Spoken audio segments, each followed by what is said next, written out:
The morning of August 6, 1945, begins with a forensic anomaly. At 8:15 a.m., Hiroshima is a bustling logistical hub of 350,000 people. It is the headquarters of the Second General Army. It is a city of stone, wood, and steel. At 8:16 a.m., Hiroshima ceases to exist as a data point. In the underground headquarters in Tokyo, 500 miles away, the telephone lines go dead. First, the civilian exchanges, then the military telegraphs. Finally, the high-priority radio circuits. One by one, every connection to the city is severed. The duty officer in the Tokyo war room lifts the receiver. He hears nothing, no static, no interference, just the hollow sound of a void where a city used to be.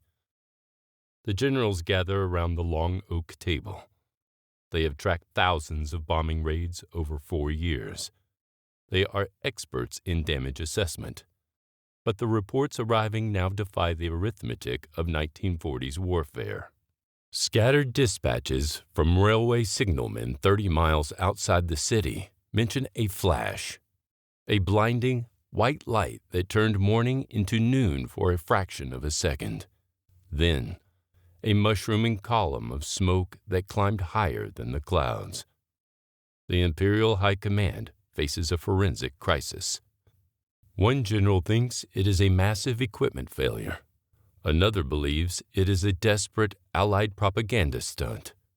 But in the corner of the room, a physicist looks at the data and realizes they are facing a kinetic impossibility. A city has not been bombed. A city has been erased. What they say in the next 72 hours, and what they refuse to say, will determine if Japan survives as a culture or vanishes as a ghost. This is the forensic autopsy of the shocking worlds spoken by Japanese leaders when they realized the mode of physics had been breached. This is the story of the day the empire realized it was no longer fighting a war, but a countdown to extinction. For the Imperial General Staff, the first 24 hours after Hiroshima was an exercise in forensic denial. The Japanese military doctrine was built on the decisive battle. They understood firebombing. They had seen the wreckage of Tokyo and Osaka.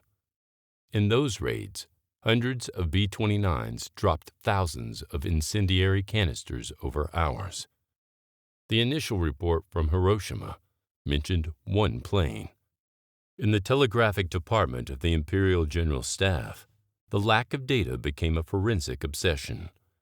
Clerks repeatedly pinged the Hiroshima relay station, receiving only a rhythmic busy signal from the automated switches.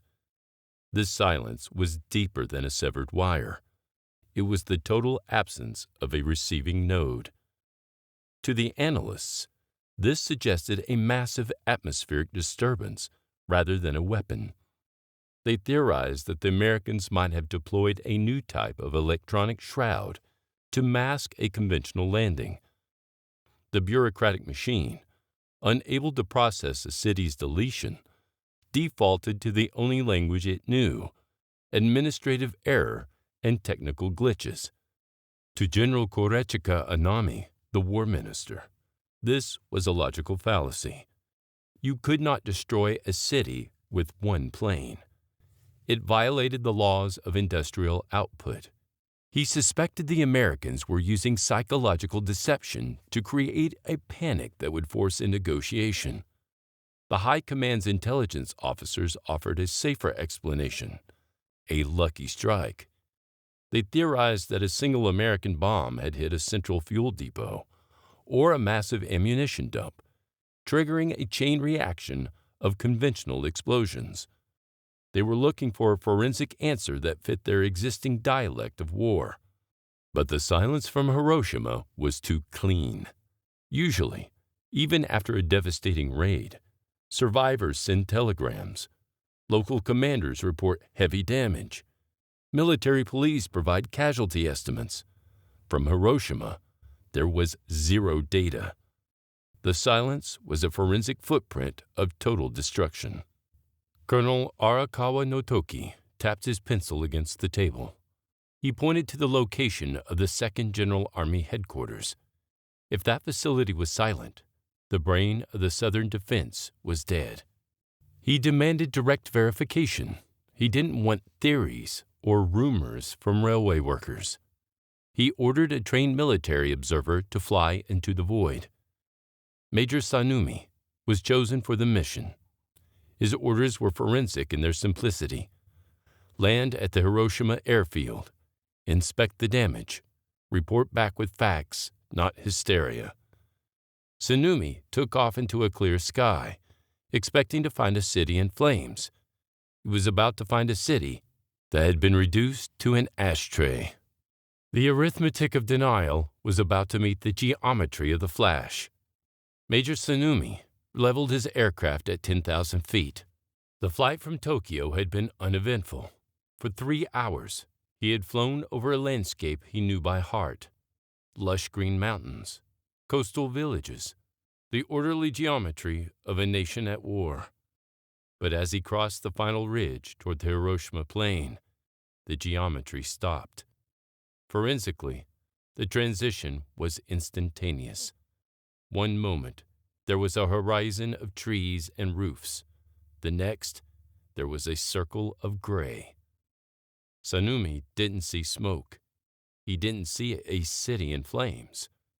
Fires require fuel, and in the center of Hiroshima, the fuel had been turned into vapor. He saw a scorched disk of earth 3 miles wide. From the cockpit, the infrastructural damage offered the most disturbing forensic evidence.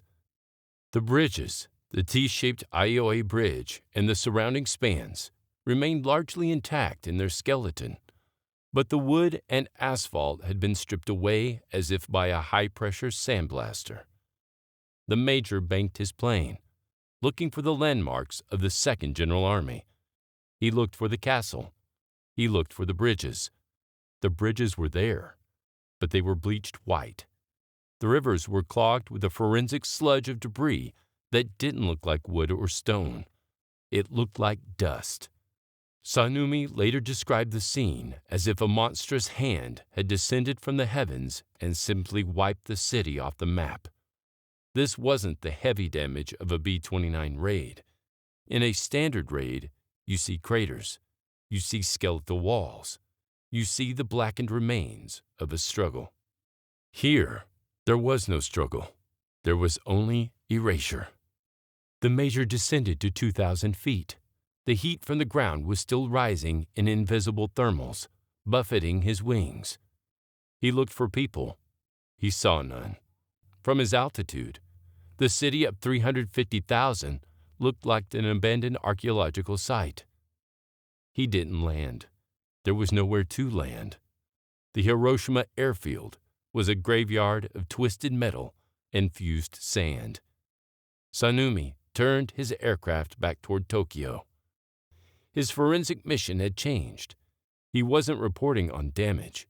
He was reporting on a new reality. When he landed at the military airfield in Tokyo, his face was the color of the ash he had just flown over. He didn't wait for a formal debriefing. He went straight to the war room. He walked to the long oak table where the arithmetic of denial was still being debated. He didn't speak in the dialect of a soldier.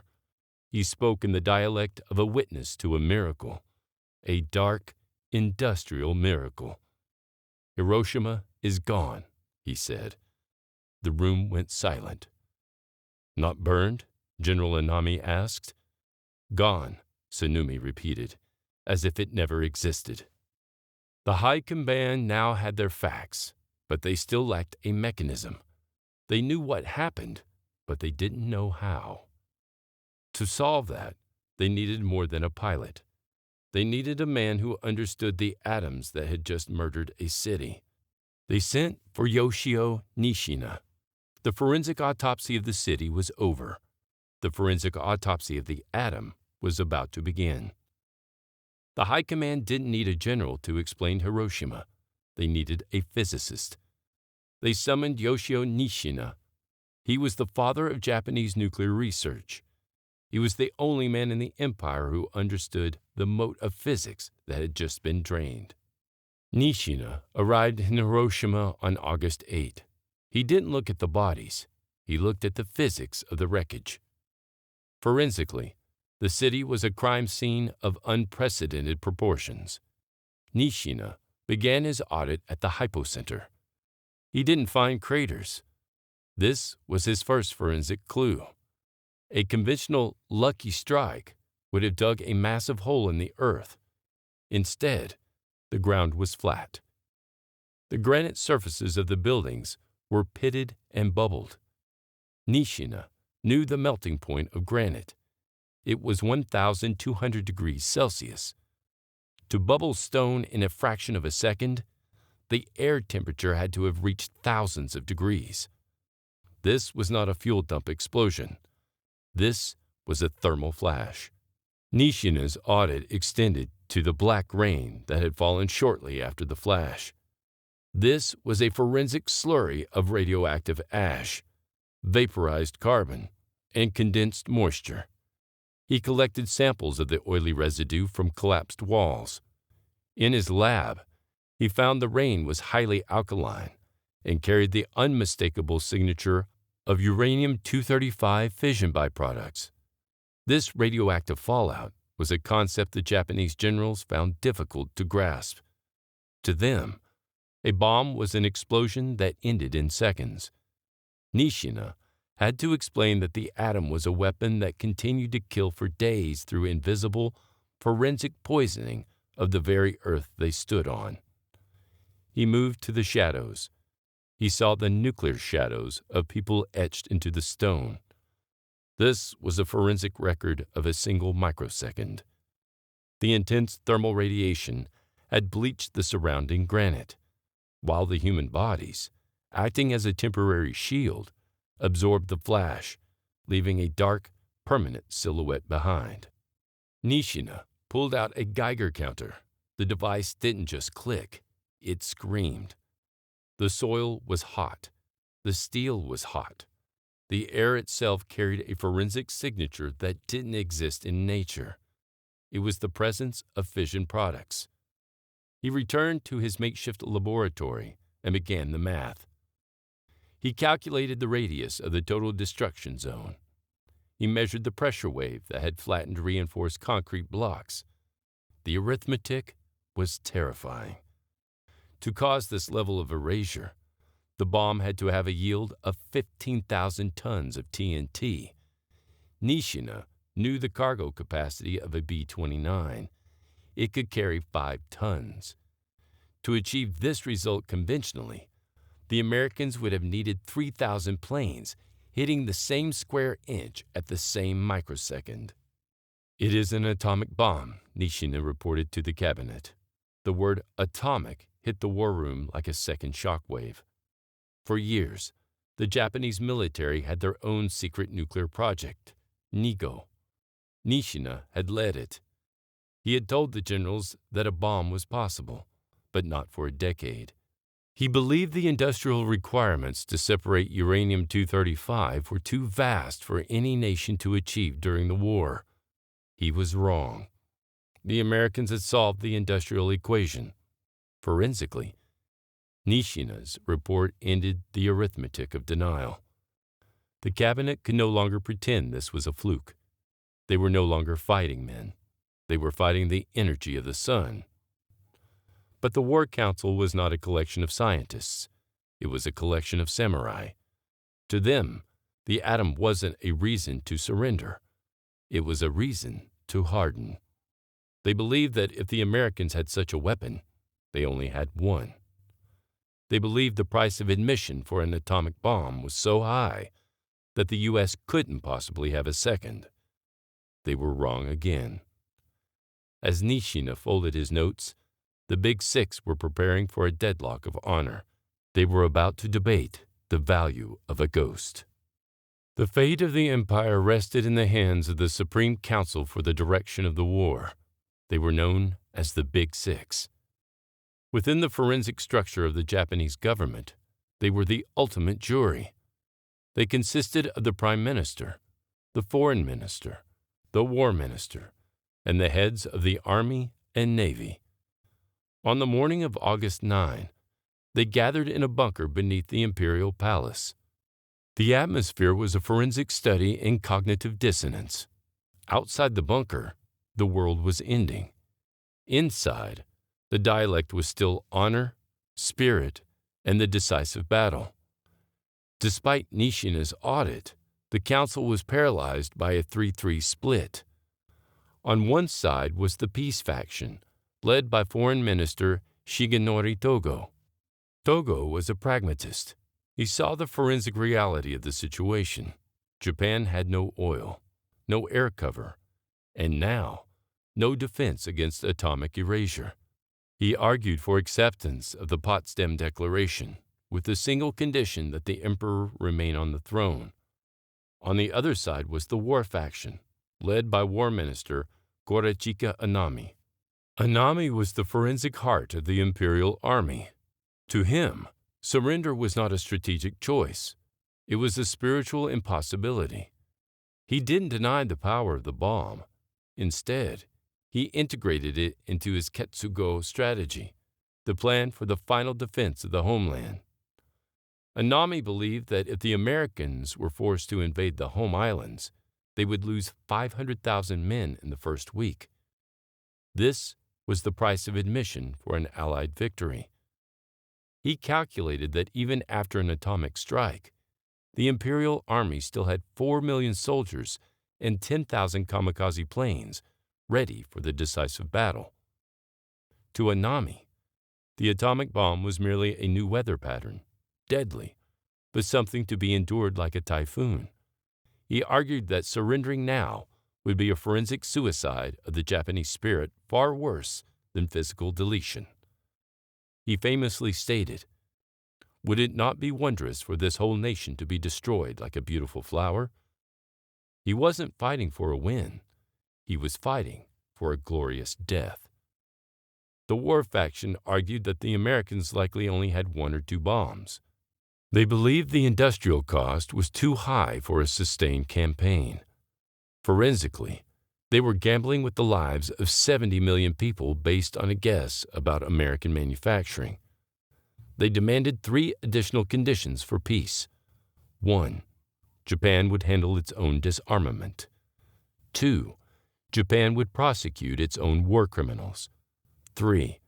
There would be no Allied occupation. Togo knew these terms were a forensic fantasy. The Americans would never accept them. The council was in a total deadlock. The meeting dragged on for hours in the stifling heat of the bunker. The air was thick with the smell of stale tea and cigarette smoke. They were debating the wording of cables while cities were being targeted for destruction. They were waiting for a sign. They were waiting for something to break the tie. At 11:02 a.m., the doors to the bunker burst open. An aide rushed in with a telegram. The arithmetic of denial was about to be obliterated by a second forensic event. Nagasaki was gone. The Americans didn't just have a weapon, they had a production line. The one-bomb theory had just been forensically disproven. The Big Six were no longer debating the terms of a treaty. They were debating the timeline of a massacre. But even with Nagasaki burning, the war faction refused to blink. They needed a deeper shock. They were about to receive it from the North. August 9, 1945, was the forensic death of hope for the Japanese High Command. It wasn't a single blow. It was a synchronized strategic collapse. At 4 a.m., a telegram arrived from the Manchurian border. The Soviet Union had declared war. 1 million Red Army troops were pouring across the frontier. This was the Soviet dagger. For months, the Japanese had pinned their forensic hopes on the Soviet Union acting as a neutral mediator. They believed Stalin would help them negotiate a conditional peace. The invasion turned that hope into a strategic void. Forensically, the Ketsu-go plan was now a fantasy. Japan's elite, Kwantung Army in Manchuria, was being dismantled in hours. The empire was being squeezed between American atomic power from the south and Soviet armored might from the north. Then, at 11:02 a.m., the second blow landed. A plutonium-239 bomb, nicknamed Fat Man, detonated over the Mitsubishi Arms Works in Nagasaki. While the Hiroshima bomb was a little boy uranium device, Nagasaki proved a more terrifying forensic fact. The Americans had mastered multiple technologies. They had more than one path to the atom. The Nagasaki explosion was actually more powerful than Hiroshima, 21 kilotons of TNT compared to 15. The only reason the casualty list was smaller was the forensic shielding of Nagasaki's hills. The mountains contained the blast, focusing the thermal energy into a smaller, deadlier valley. Inside the Tokyo bunker, the report was a forensic hammer. The Americans have an endless supply, the peace faction argued. They will erase every city in Japan, one by one, every 3 days. General Anami remained defiant. He claimed the Americans only had a few bombs, and that spirit would still win the decisive battle. This was the forensic peak of irrationality. The 1-2 punch had stripped away every pillar of Japanese strategy. They had no mediator. They had no defense against the sky. They had no territory left to retreat to Manchuria. Yet, the Big Six remained in a 3-3 deadlock. Under the Japanese constitution, the cabinet could not act without a unanimous vote. If they couldn't agree, the government would collapse, and the war would continue by default. The machine was broken. Prime Minister Suzuki realized there was only one forensic solution left. He had to invoke a power that had not been used in centuries. He had to ask the God of Japan to speak. The council prepared to move the meeting to the Obunko, the emperor's private library bunker. They were about to ask Hirohito to perform the sacred decision. They were about to ask a man who had never spoken to his people to decide if they should live or die. At 11:50 p.m. on August 9, the Big Six moved to the Obunko Library. This was a small, stifling room 18 feet underground. It was not a throne room. It was a concrete box. The air was thick, and the humidity was oppressive. In this space, the traditional forensic protocol was absolute. The emperor does not speak first. He listens. He is the silent witness. Prime Minister Suzuki reopened the debate. The 3-3 deadlock remained. For hours, the generals and ministers argued. They repeated the same dialect of honor and ketsugo. General Anami insisted that the army was still capable of a blow that would force a better peace. Togo insisted that the empire was a cadaver waiting for burial. At 2 a.m., the forensic stalemate hit its limit. Suzuki did the unthinkable. He rose, bowed to the emperor, and said, "Your Majesty, we are at a loss. We ask for your sacred decision. Seidan." The room fell into a forensic silence. The god was being asked to intervene in the politics of men. Hirohito stood up. He did not look like a deity. He was a small man in a rumpled military uniform. But when he spoke, his voice carried the forensic weight of 1,000 years of history. "I have given serious thought to the situation prevailing at home and abroad," the emperor began. He did not speak of glory. He spoke of reality. He acknowledged that the promises of the military had not been met. He noted that the defenses of the homeland were insufficient. He explicitly mentioned the new weapon, the atomic bomb, and the unbearable suffering it would bring to the innocent. "I cannot bear to see my innocent people suffer any longer," he said. "I have decided that we must endure the undurable." This was the Seidan. It was a forensic killing blow to the war faction. Under Japanese tradition, the emperor's word was the law of the universe. To disagree with the emperor was not just treason, it was a violation of the forensic order of the world. Even General Anami, the man who wanted to die like a beautiful flower, bowed his head. Tears streamed down his face. The decision was made. Japan would accept the Potsdam Declaration. But the forensic audit of the war was not yet closed. The emperor's words were inside the bunker. They were not yet on the airwaves. Outside the concrete box, a group of young officers was already plotting. They believed the emperor had been misled by his advisors. They were preparing a forensic intervention of their own, a coup. They had one goal: find the recording of the emperor's voice and destroy it. They were about to turn the place into a battlefield. The emperor's voice was captured on 2 small vinyl phonograph records. To the Japanese military, these records were the most dangerous objects in the world. They contained the Gyokuon Hosu, or jewel voice broadcast. Forensically, if these records reached the radio tower, the war was over. If they were destroyed, the military could claim the surrender was a forgery. On the night of August 14, Major Kenji Hatanaka launched a forensic strike against his own government. This was the Kyojo incident. Hatanaka was the forensic archetype of the young officer movement. He believed that the emperor was being held prisoner by the peace faction. His logic was a loop of fanaticism. To save the emperor, he had to disobey the emperor. Hatanaka and his rebels assassinated Lieutenant General Takeshi Mori, the commander of the 1st Imperial Guards Division. They forged a strategic order to occupy the palace grounds.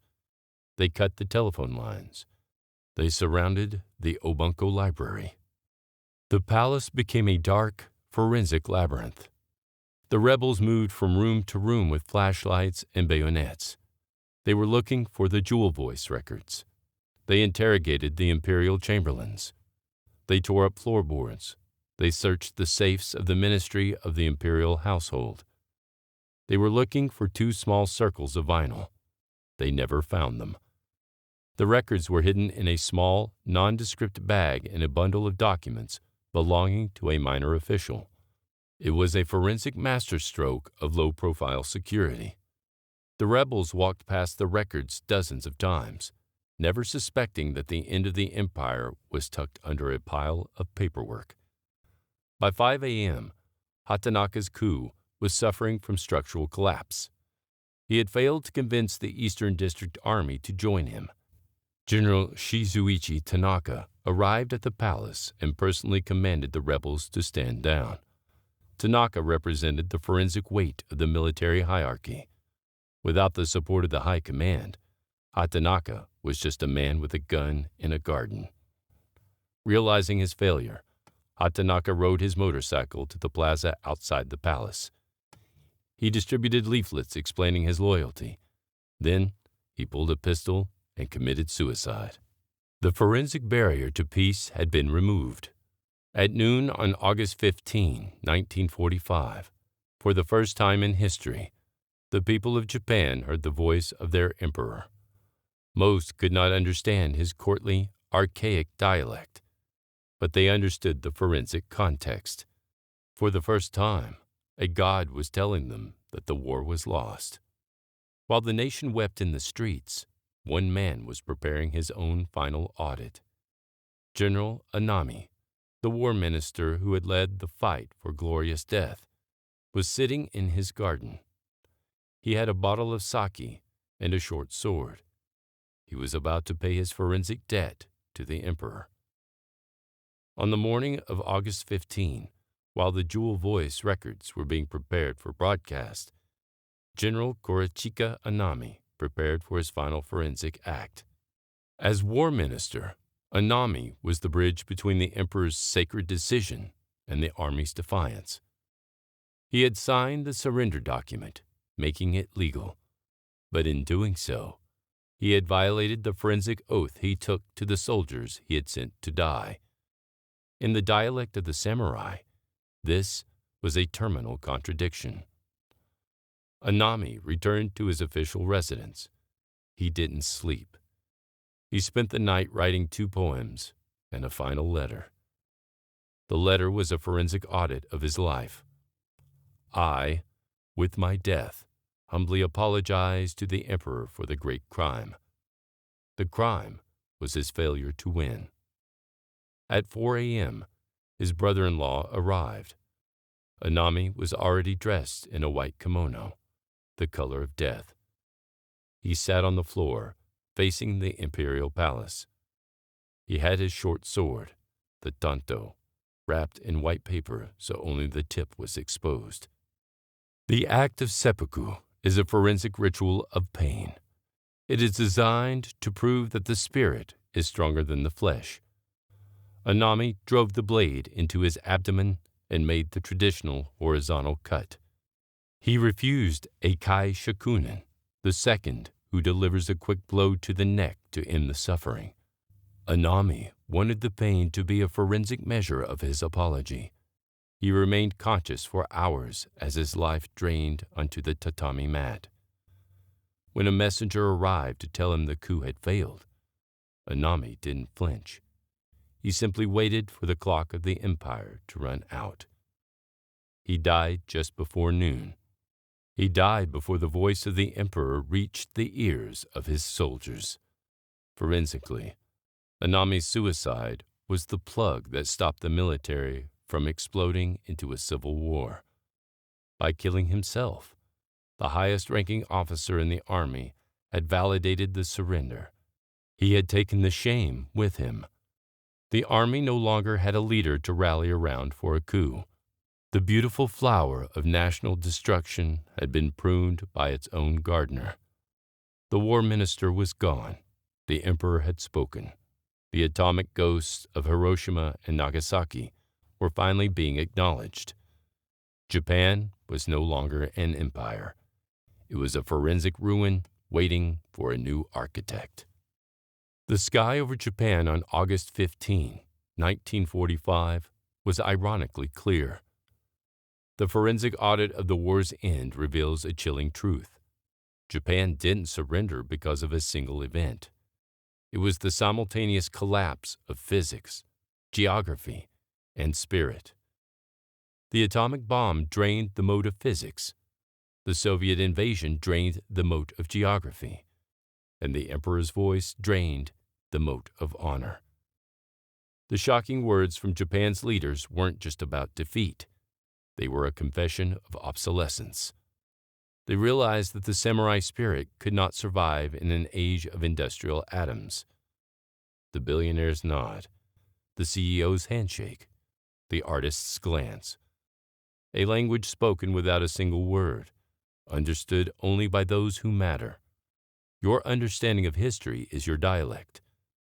If this forensic autopsy of the empire's final hours was compelling, acknowledge the data by liking this video. Your support is the raw material that keeps this channel running. Subscribe for more stories of strategic brilliance and engineering might. Leave a comment below.